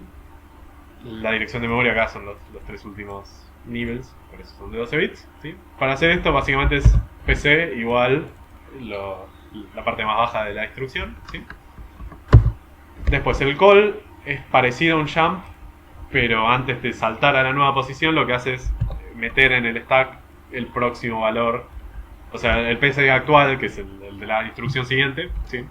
Y después salta eso, digamos. Es como un jump, pero le agrega este push, ¿sí? Y acá es donde digo que está bueno que el PC ya estuviera incrementado de antes, porque si no, acá tendría que haber puesto PC más 2 para que apunte a la instrucción después del call, digamos. Pero como acá, cuando estamos corriendo esto ya va a apuntar a la siguiente, esto puede andar así de una vez, ¿sí? ¿Te queda claro, digamos? O sea, con esto ya pueden hacer por lo menos que pueden soportar funciones, digamos, de alguna forma, ¿sí? Y saltos para mover a otro lugar el program counter, ¿sí? El jump es absoluto, Gracias. digamos, ¿sí? O sea, siempre lo que está acá, acá, siempre se hace PC igual a esto, digamos. Hay otras arquitecturas en las que hay un jump como más cortito, que le podés decir saltar 3 instrucciones arriba o, no sé, 10 instrucciones para abajo, digamos. Y ese número se encodea como un número con signo, digamos, porque puede ser un salto negativo o positivo. Pero en esta no. ¿Sí? ¿Cómo funciona lo del program counter en el push entonces? Exactamente. Ahí. Este execute lo hicimos después de hacer el fetch y el decode, ¿sí? Y ahí como parte del fetch, ¿te acordás que habíamos hecho PC más igual 2? O sea, el program counter ya, cuando ejecutemos esto, ya va a estar apuntando a la instrucción de abajo, a la siguiente. Una vez que codeas la instrucción, dejas el PC para la próxima. Claro, exacto. Y en este caso nos viene bien así como, nos viene perfecto porque ya vamos a pushear el valor de la instrucción siguiente, ¿sí? ¿Alguna pregunta, Bola? Bueno, acá se va a empezar a complicar, ¿sí? No están ordenadas por dificultad, pero bueno. Tenemos bueno, solo con instrucciones de salto casi que no se puede hacer nada, digamos, porque necesitamos siempre comparar o saltar si pasa alguna condición, ¿sí? Tenemos esta instrucción que se llama saltear equal, digamos, que básicamente lo que hace es saltear la siguiente instrucción si el registro que está en la posición X, digamos, coincide con un byte que es el que le pasamos acá, ¿sí? Eso es básicamente como un salto condicional, ¿sí? Y lo podemos implementar haciéndolo así, ¿sí? O sea, acá BX tendría que ser B sub, no sé, nivel 2, por ejemplo, y el NN lo habíamos llamado byte 2. Skip, perdón, sí, no saltar. Gracias. Sí, perfecto. Y bueno, esto, lo que ven, literal, se puede implementar la instrucción así con una línea o dos, depende si lo quieren hacer bien. Básicamente ya, si es igual, se saltea la instrucción siguiente, si no, no. Esto en otras arquitecturas es un salto. Suele tener que decirle a qué dirección saltar, digamos. Acá como que siempre saltea una instrucción, claro, aunque son 2 bytes en el programa, ¿sí? Después, bueno, está lo mismo, pero not equal, sino skip if not equal, que también se implementa casi igual al otro, pero con un not en vez de con un igual, ¿sí? Después, acá, esto comparaba un registro con el byte que estaba acá puesto en el byte más bajo, digamos. Hay otra instrucción que compara dos registros entre sí, digamos, el X contra el Y, y saltea la instrucción siguiente si son iguales. Bueno, después hay uno que saltea si son distintas, no está acá abajo, pero bueno. Espera. Sí. Y el último nivel de acá siempre es 0, digamos, no importa. Ya está. O sea, para codificar esto uno puede chequear. Si el primer nivel es 5, ¿sí? Hace ya esta lógica porque no necesita chequear nada más, digamos, ¿sí? Básicamente cada uno de estos puntos en la lista va a ser un caso dentro de un if, digamos. Por lo general solo hace falta chequear el primer nivel para ver si estás en este caso, y si no, en algunos casos hace falta, ¿sí? Después acá el famoso load o move, digamos. Esto mueve el byte que esté acá codificado en la instrucción al registro BX, digamos, el que esté puesto acá, digamos. No tiene mucha magia. Después hay un add, digamos, Este es un add así directo, también que suma un valor literal que esté codificado en la instrucción al registro X, digamos, al que sea ahí. Acá es importante ver que el carry no afecta al... O sea, si hay carry y este BX se desborda, se pasa de 255, no va a cambiar el valor de BF, digamos, se mantiene igual. En la hoja van a ver que algunas instrucciones están como gris, esas son las instrucciones que tienen que modificar sí o sí el valor de BX, digamos. Si lo ven acá, dice, instruction in gray may modify the BF register. Son las instrucciones que hacen aritmética, pero no, justo esta no, digamos. No sé por qué algunas sí y otras no, pero... ¿Sí? ¿Todo bien? Bueno, después tenemos un move que mueve de un registro a otro, ¿sí? Que le pasas el X y el Y y te lo mueve, ¿sí? O sea, esto mueve lo que está en el registro Y al registro X, ¿sí? Y bueno, acá todas las que empiezan con 8 van a ver que hay como varias, ¿sí? Todas estas son como operaciones aritméticas o matemáticas, digamos. Entonces sí, acá van a ver primero un if que chequee que el primer nivel es 8, y si el primero es 8 podés checar en función del último cuál de todos estos casos tenés que ejecutar, ¿sí? Bueno, tenemos después un OR, que es básicamente... Es muy parecido a este, pero en vez de hacer igual, haces un OR, ¿sí? No tiene mucha magia. Un AND, tampoco. Hay un montón de instrucciones que son muy parecidas, que copias y pegas y cambias una cosa y ya las tenés andando. El XOR acá, el add, acá sí, este add depende del... Este add sí puede cambiar el estado del registro STBF. Y este chequeo es fácil de hacer porque podés... A ver, básicamente hay carry si entre los dos, si en el nuevo registro, digamos, en el resultado, no entraba el resultado de la suma, digamos, ¿sí? Y eso solo pasa si la suma de los dos originales es mayor a 255 o 0xFF, ¿sí? Entonces, una vez que hacen la suma esta, pueden decir, bueno, el valor de BF es, si esto es mayor a 0xFF, 1, y si no, 0. ¿Sí? Es algo muy... También pueden agregar un if y hacerlo así, o con un operador ternario, lo que quieran, ¿sí? Bueno, siguiendo con estas, ahora hay una instrucción de sub, que es de resta de subtraction. Y acá es al revés. El BF es 1 si no hubo borrow. Borrow es cuando uno intenta restar algo más grande de lo que tiene, digamos. O sea, si la resta hubiera dado negativo, el borrow es que hubo borrow y BF en ese caso se setea a 0, ¿sí? Esto es como al revés. Y básicamente para checar si hubo borrow o no, es esta la lógica, ¿sí? O sea, si BX es mayor a BY, la resta da positiva, entonces ahí tiene que ser en 1, digamos, ¿sí? ¿Y la resta si te dio negativa qué tal? ¿Complemento? No, es todo sin signo, digamos. Podés asumir la... Sí. O sea, si ustedes hacen la resta con... Bueno, si la hacen en Python o en Java o en otros lenguajes que no tengan unsigned, ¿sí? Cuando hacen la resta tienen que checar. Si el resultado es menor a 0, le tienen que sumar 256, ¿sí? Para que les vuelva a dar. Porque es como que dio la vuelta al número y volvió a estar. Es como una forma de simular que tenemos enteros de 8 bits sin signo, digamos, ¿sí? Pero bueno, ese chequeo también lo pueden hacer acá, digamos, porque la resta les va a dar menor a 0 si esta condición no se cumple, digamos, ¿sí? Bueno, después tenemos instrucciones para shiftear, para correr un número a la derecha, acá también. Pero lo loco es que acá solo hay shift a la derecha y a la izquierda de un bit a la vez, ¿sí? Entonces es más fácil de implementar, ¿sí? Lo loco es que la instrucción esta sí acepta un segundo operando, digamos, para pasarle un segundo registro, pero no se usa, digamos. Así que no pasa nada. Y lo que pasa después de correr esto es que BF, ¿sí? Pasa a ser el bit que era el más bajo antes. O sea, uno shifteó a la derecha, el bit que perdió pasa a moverse a BF. Es como lo que vos decías que se mueve al carry, es lo que está pasando acá, ¿sí? Entonces para hacer esto lo que tenemos que primero hacer es guardarnos ese bit y después hacer el shift, digamos. Porque BF es el registro actual, ¿no? BF es el último, el registro 16 que es el carry, digamos, ¿sí? Entonces, bueno, en una variable nos guardamos esto, que es como el bit más bajo, después hacemos el shift y después hacemos que BF valga esto, lo que guardamos en el carry, ¿sí?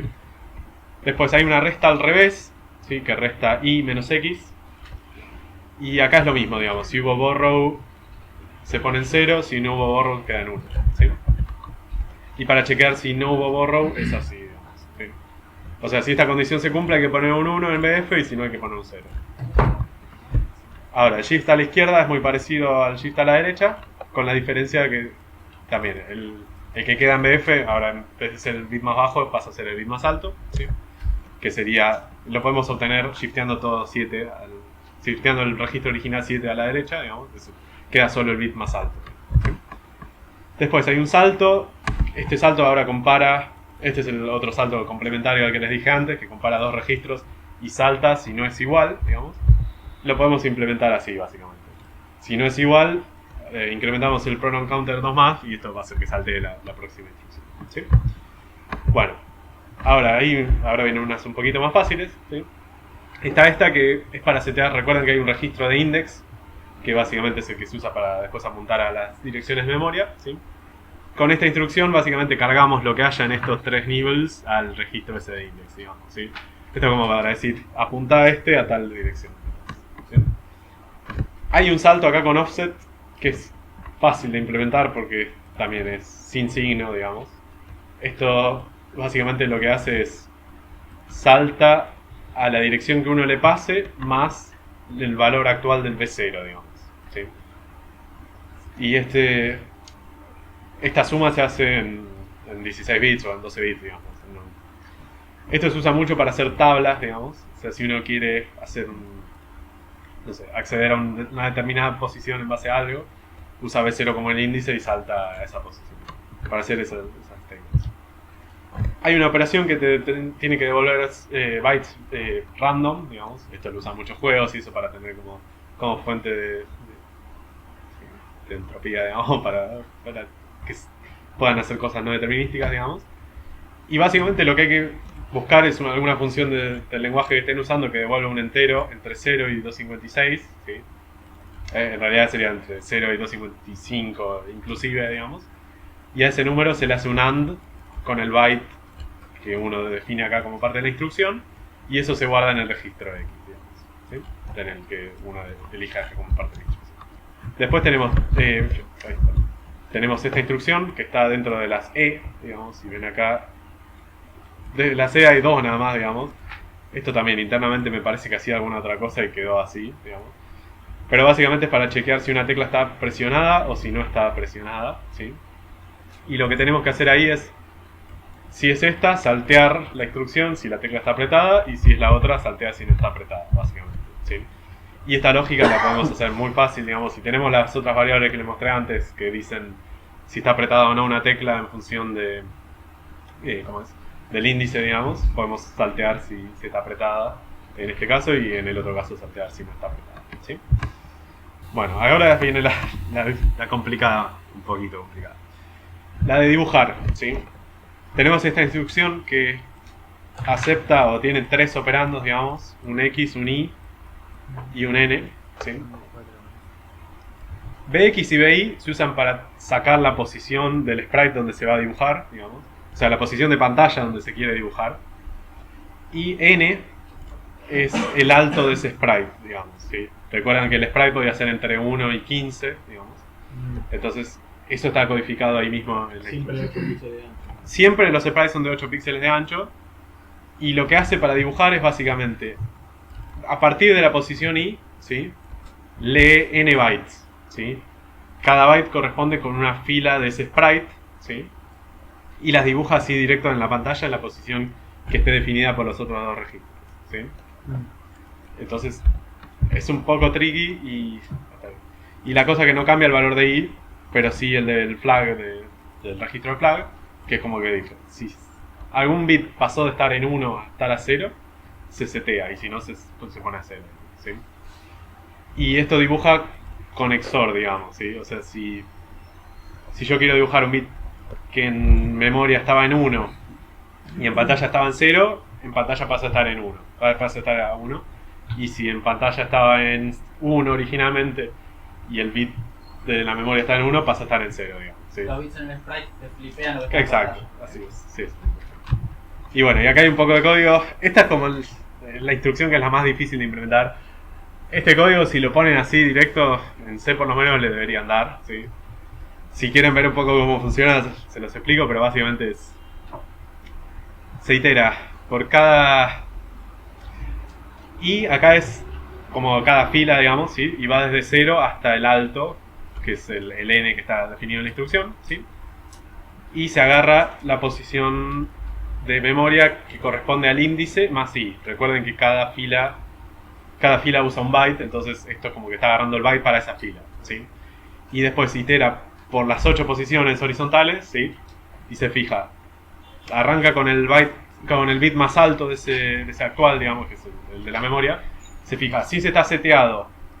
Y bueno, acá hay que hacerle un par de chequeos para que no se pase a la derecha o abajo si estás en los bordes, digamos. Si no le ponen esto, probablemente ande bien, pero van a pasar un par de cosas raras y después no van a entender por qué. Porque van a dibujar al borde derecho y les va a aparecer a la izquierda una línea más abajo, digamos. Pero bueno, con esto se soluciona en teoría. Y acá está como la lógica principal, que es: se revisa el estado de ese píxel, ¿sí? Que es el X, que es acá como el X relativo más la posición donde se va a dibujar, y el Y relativo más la posición Y donde se va a dibujar. Si ese estaba en 1, ¿sí? O sea, este if chequea si estaba pintado, lo apaga, digamos, lo setea a 0, el mismo píxel, ¿sí? Y ahí prende o setea 1 el flag de carry, digamos, ¿sí? Y si no, o sea, si estaba apagado, lo prende, ¿sí? Como verán en el else no se setea esto a 0, sino que se setea acá arriba, ¿sí? O sea, con cualquier píxel que pase de 1 a 0, cuando dibujas un sprite, ya se va a setear a 1 el flag este, digamos.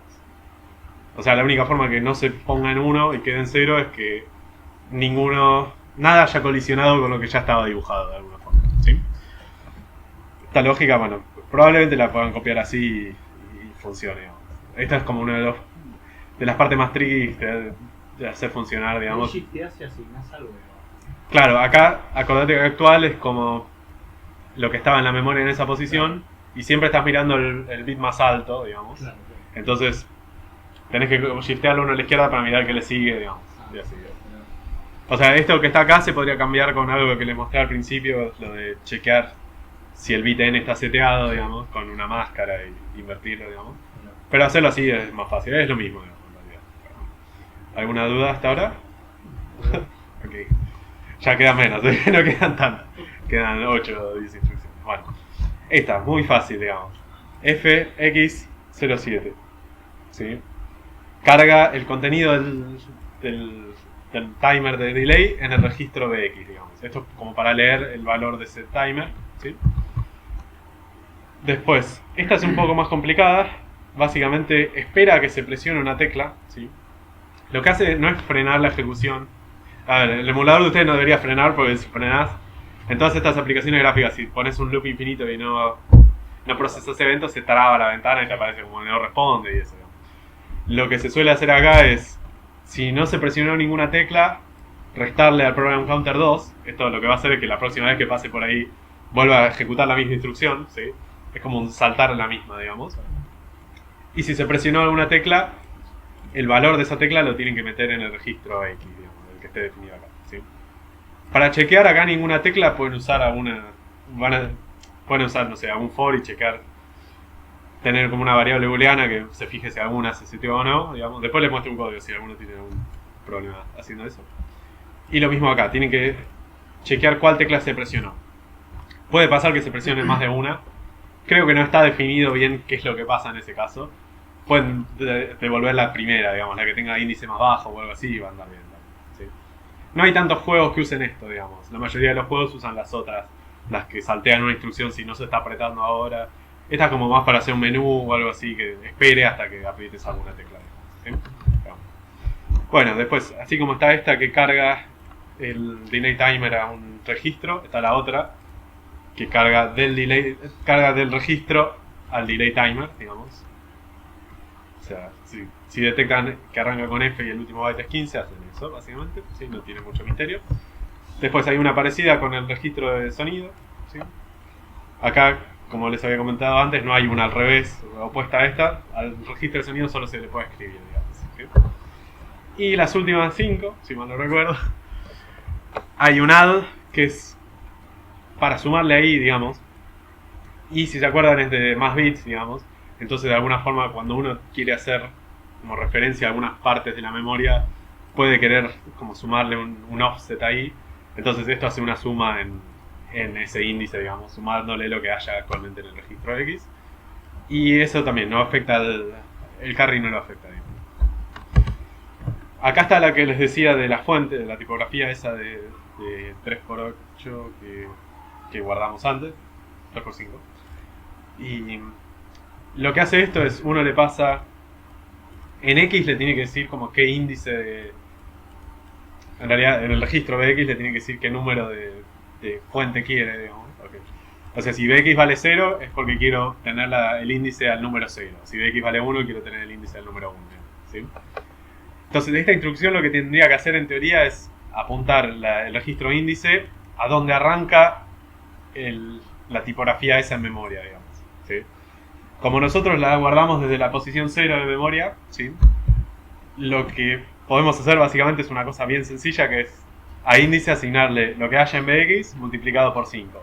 Porque si se acuerdan, cada número usaba 5 bytes de esa tablita, digamos, ¿sí? En otras implementaciones esto puede ser un poco más complicado, digamos, no sé, depende de dónde esté guardada esa fuente, pero acá es tan fácil como esto, digamos, ¿sí? Después está esta instrucción que es medio legacy. Hay muchos micros que tienen instrucciones parecidas. Básicamente se usan cuando uno tiene un número en memoria, por ejemplo, y quiere después separarlo como en sus dígitos, así decimales, digamos. Y lo que hace es convertir lo que haya en este registro a BCD, que es Binary Coded Decimal. Y para hacer eso lo que termina haciendo es esta operación, ¿sí? O sea, agarra lo que esté en el registro X, lo divide por 100. Esta división es una división así entera, digamos, que redondea para abajo. Lo almacena en memory subindex. Después, esto sería como el primer dígito de ese número. Esto sería el segundo dígito, digamos, porque lo divide por 10 y hace módulo 10, que se queda con el dígito del medio. Y esto hace módulo 10, que se queda con el dígito de la derecha, ¿sí? O sea, esto básicamente, lo que esté en ese registro guardado, lo va a guardar en 3 bytes en la memoria, en las posiciones de index más 1 y index más 2, ¿sí? Y en cada posición va a guardar como un dígito, ¿sí? O sea, si BX tenía el número 100 en decimal, memory subindex va a tener el valor 1, memory subindex más 1 va a tener el valor 0 y memory subindex más 2 va a tener el valor 0, ¿sí? Esto también es algo que muchos se complican en la implementación, pero es literal 3 líneas, digamos. La pueden copiar ahí, no pasa nada, ¿sí? ¿Alguna duda de eso? No, ok. Y bueno, después tenemos unas instrucciones que leen y escriben de memoria, ¿sí? Básicamente lo que uno pone acá en BX es cuántos bytes quiere... espera. Espera que creo que estaba mal esto. Creo que estaba mal. Bueno, básicamente lo que hace es copiar de los registros a la memoria, ¿sí? Arranca desde el índice index, digamos, desde ese registro, y copia tantos registros como el X de acá sea, digamos. Y siempre copia, o sea, si X vale 3, va a copiar B0, B1 y B2 a las posiciones de memoria, memory subindex más 1 y memory subindex más 2, digamos, ¿sí? Hasta ahí no. Es una de las pocas instrucciones que tiene para trabajar con la memoria, digamos, ¿sí? Y después está la misma, que es leer, ¿sí? Que es literal lo mismo, pero dando vuelta a esto, ¿sí? O sea, los registros desde 0 hasta X le va a poner lo que esté en la memoria desde la posición index en adelante, ¿sí?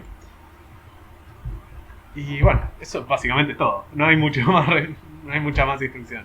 Sé que pueden parecer bastantes y puede ser un poco complicado implementarlo, pero van a ver que en un rato lo pueden tener andando, ¿sí?